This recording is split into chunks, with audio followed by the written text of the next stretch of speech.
하나님을 보는 마음이라는 제목으로 하나님 말씀 함께 나누겠습니다.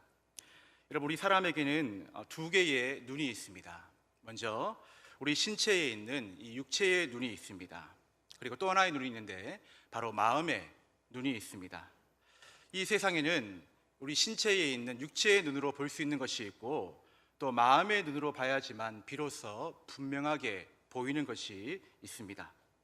그런데 우리가 사람이나 사물을 제대로 보려면 육체의 눈으로만 보아서는 안 됩니다.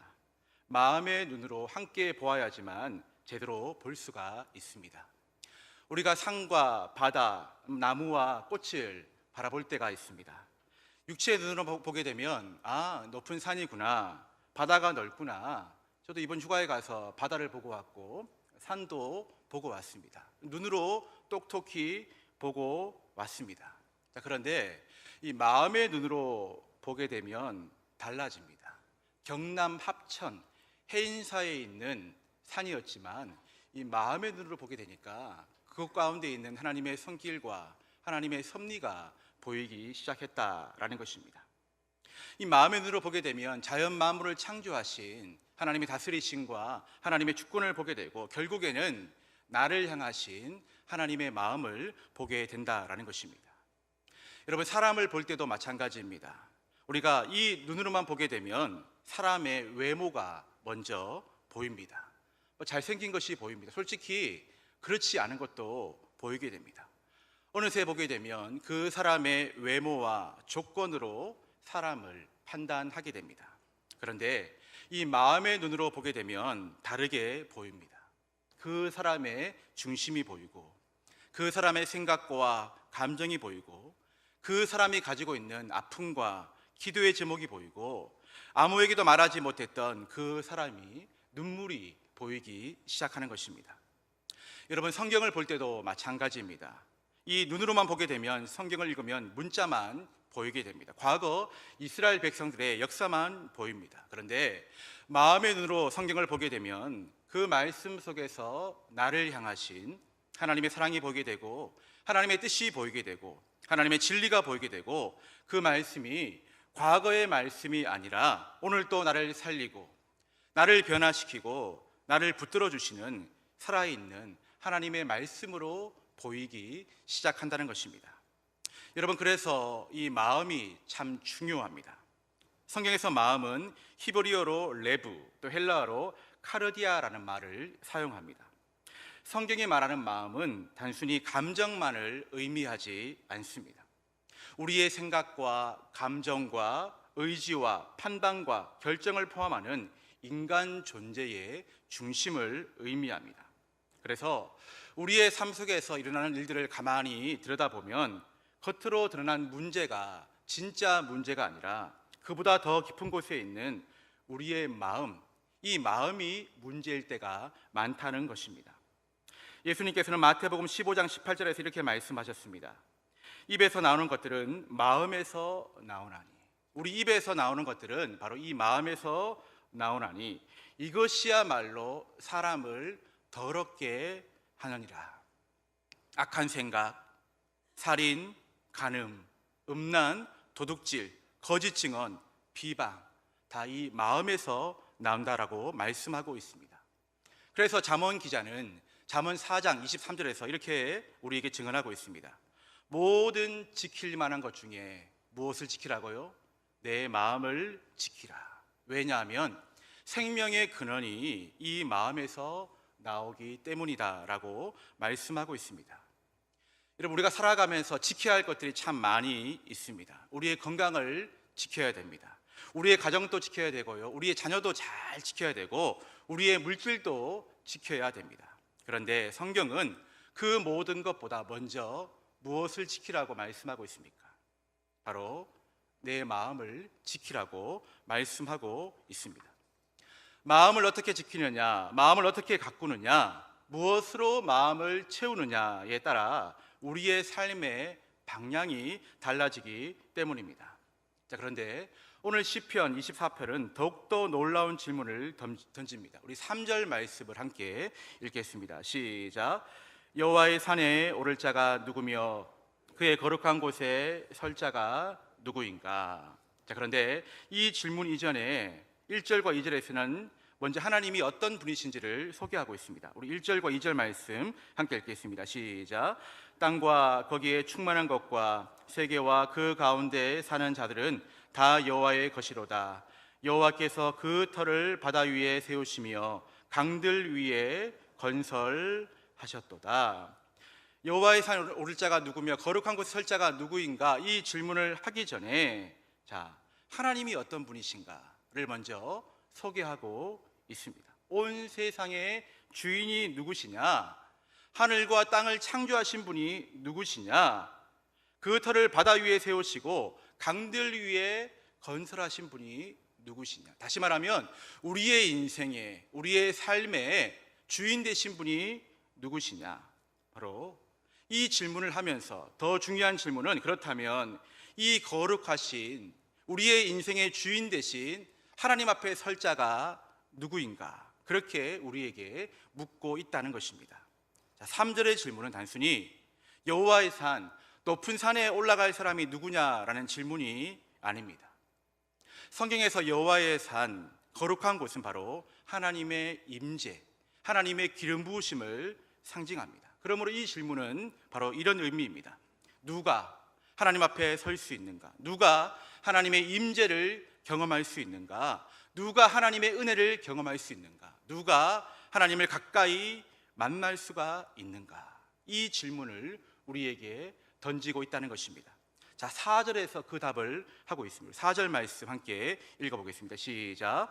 그 손이 깨끗하며 마음이 청결하며 뜻을 허탄한 데에 두지 아니하며 거짓 맹세하지 아니하는 자로다. 아멘. 분명한 답이죠. 손이 깨끗한 자, 마음이 청결한 자, 뜻을 다른 데 두지 아니하고 거짓말하지 아니하는 자. 그런데 여러분, 여기서 중요한 표현이 있습니다. 바로 마음, 이 마음이 청결한 자, 마음이 깨끗한 자다라는 표현입니다. 예수님께서 마태복음 5장 산상수훈에서도 말씀하셨습니다. 마음이 청결한 자가 무엇이 있다고요? 복이 있다.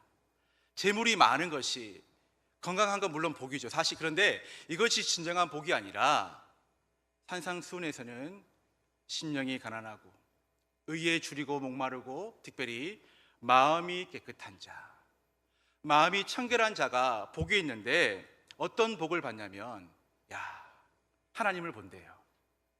마음이 깨끗한 자, 마음이 순결한 자, 마음이 정결한 자가 어떤 복을 받냐면 거룩하신 하나님을 만날 수 있다라는 그런 은혜를 우리에게 선포하고 있습니다. 여러분, 성경에서 하나님을 본다라는 것은 단순히 육체의 눈으로 하나님을 본다라는 것이 아닙니다. 신비한 체험을 하는 것을 의미하지 않습니다. 하나님을 본다라는 것은 바로 하나님이 어떤 분이신지를 분명하게 알고 깨닫고 하나님의 성품과 뜻을 알아가며 하나님의 임재를 경험하고 하나님과 친밀한 관계 가운데 살아가는 것을 의미합니다. 하나님을 깊이 알아가는 것입니다. 하나님을 인격적으로 만나는 것입니다. 매일의 삶 속에서 지금 또 우리 하나님께서, 오늘 또 우리 하나님께서 나와 함께 하시는구나. 우리 하나님께서 내 삶을 여전히 인도하고 계시는구나. 하나님께서 나의 예배를 받고 계시는구나. 나의 기도를 듣고 계시는구나. 이 하나님의 임재를 깨닫고 느끼는 것, 이것이 바로 하나님을 보고 하나님을 아는 것이다라고 성경은 말씀하고 있습니다. 자, 그런데 계속 말씀드리지만 어떤 사람이 하나님을 알고 하나님을 가까이에서 만날 수가 있습니까? 오늘 4절 말씀은 분명하게 선포하고 있습니다. 마음이 청결한 자가 하나님을 만날 수 있다라고 말씀하고 있습니다. 자, 그렇다면 여러분, 마음이 청결하다는 의미가 무슨 의미일까요? 제가 전에도 한번 말씀드렸었는데요, 저희 집에는 3명의 자녀가 있습니다. 자, 그런데 이 3 자녀마다 특징이 다 달라요. 성격도 다르고 삶의 습관도 다릅니다. 대화의 방식도 다릅니다. 관계를 맺는 방법도 다르고요, 성격도 다 다릅니다. 제각각입니다. 자, 그런데 그 중에 집을 가장 깨끗하게 치우는 아이가 누군지 아십니까? 성적이 아니더라고요. 성품에서, 성격에서 나오더라고요.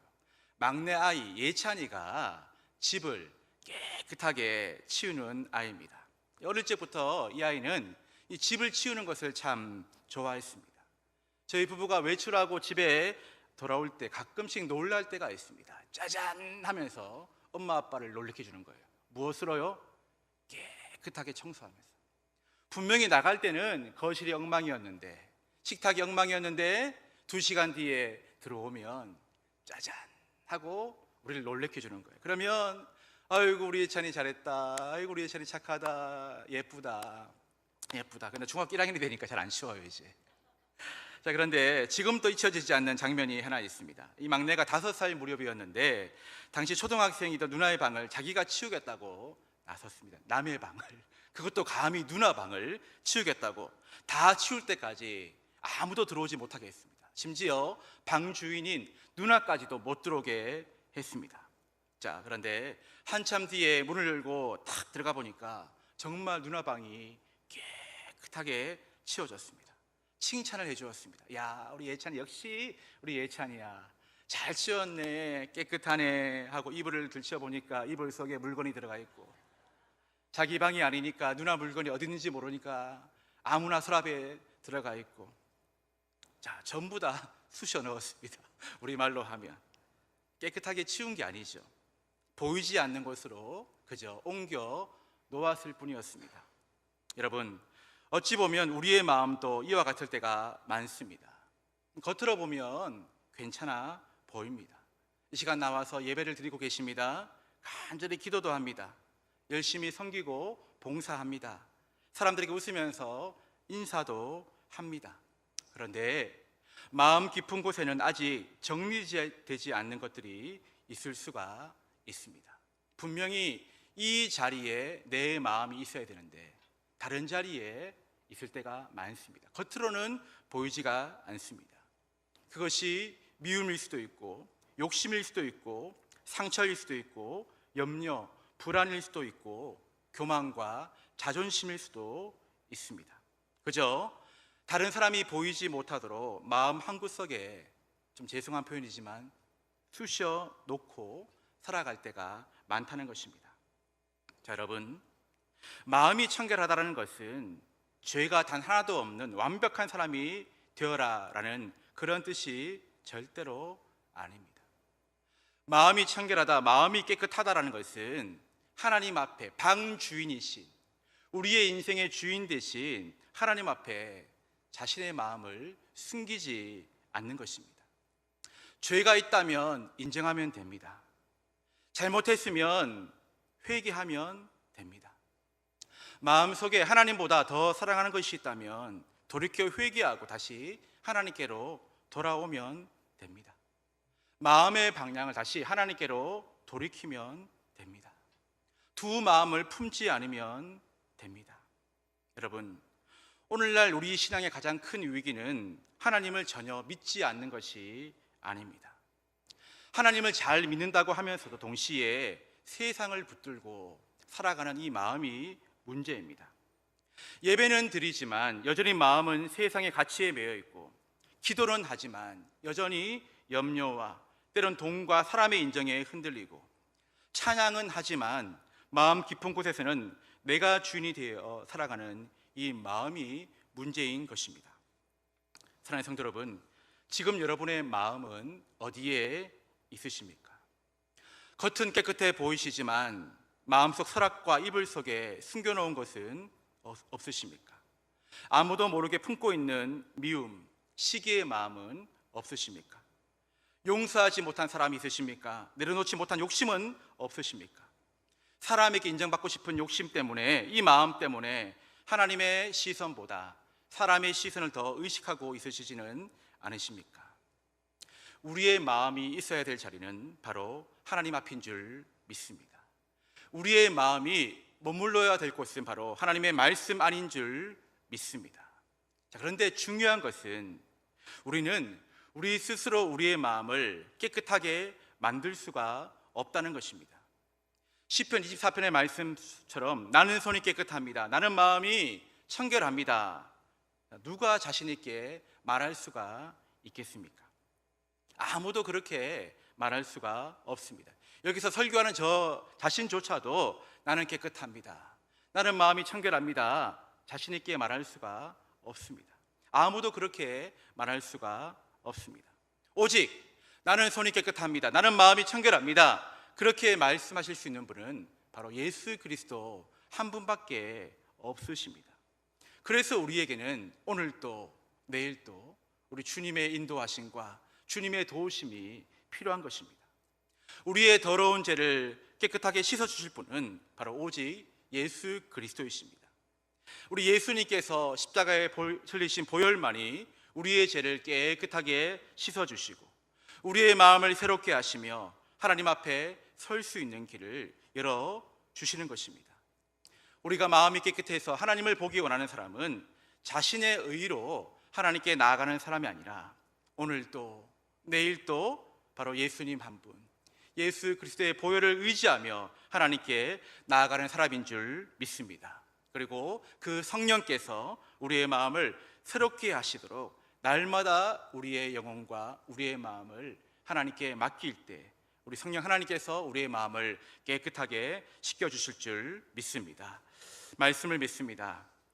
사랑하는 성도 여러분, 우리의 육체의 눈이 아무리 밝아도 이 마음의 문이 닫혀 있으면 하나님께서 베풀어 주시는 은혜를 경험할 수가 없습니다. 말씀을 읽어도 말씀을 들어도 우리의 마음이 올바른 방향을 향해 있지 않으면, 있어야 할 곳에 있지 않으면 하나님의 뜻을 발견하지 못하고 하나님께서 내 삶 가운데 계셔도 하나님의 일하심과 하나님의 손길을 깨닫지 못합니다. 그러므로 우리가 항상 살펴야 할 것은 우리의 마음입니다. 우리의 마음. 내 마음이 지금 무엇을 바라보고 있는지, 내 마음이 무엇을 가장 사랑하고 있는지, 내 마음이 무엇을 붙들고 살아가고 있는지를 우리는 항상 돌아보아야 합니다. 혹시 하나님보다 더 붙들고 있는 것이 있다면 여러분들 오늘 말씀을 통하여서 내려놓으시기를 주님의 이름으로 축복합니다. 마음 깊은 곳에 감추어 놓은 죄가 있다면 여러분 두려워하지 마시고 정직하게 회개하시기 바랍니다. 아직 풀어놓지 못한 마음의 상처가 있다면 주님께 맡기시기를 바랍니다. 세상의 욕심과 사람의 인정에 여전히 흔들리고 있는 마음이 있다면 다시 마음을 하나님의 말씀에 집중하여 돌리시기를 바랍니다. 그런데 이 모든 마음을 깨끗하게 하려고 우리의 힘으로 애쓰기보다 우리는 아무것도 할 수 없습니다. 바로 오늘 말씀처럼 예수 그리스도의 보혈을 의지하며 다시 우리의 마음을 하나님께 돌리실 수 있기를 주님의 이름으로 축복합니다. 오늘 말씀을 통해서 우리의 마음을 주님 앞에 정결하게 함으로 말씀 속에서 하나님을 만나고 기도 가운데 하나님의 뜻을 깨닫고 삶의 모든 순간순간마다 우리의 마음이 깨끗함으로 하나님의 손길과 하나님의 다스리심과 하나님의 임재를 경험할 수 있는 저와 여러분 될 수 있기를 주님의 이름으로 축원드립니다.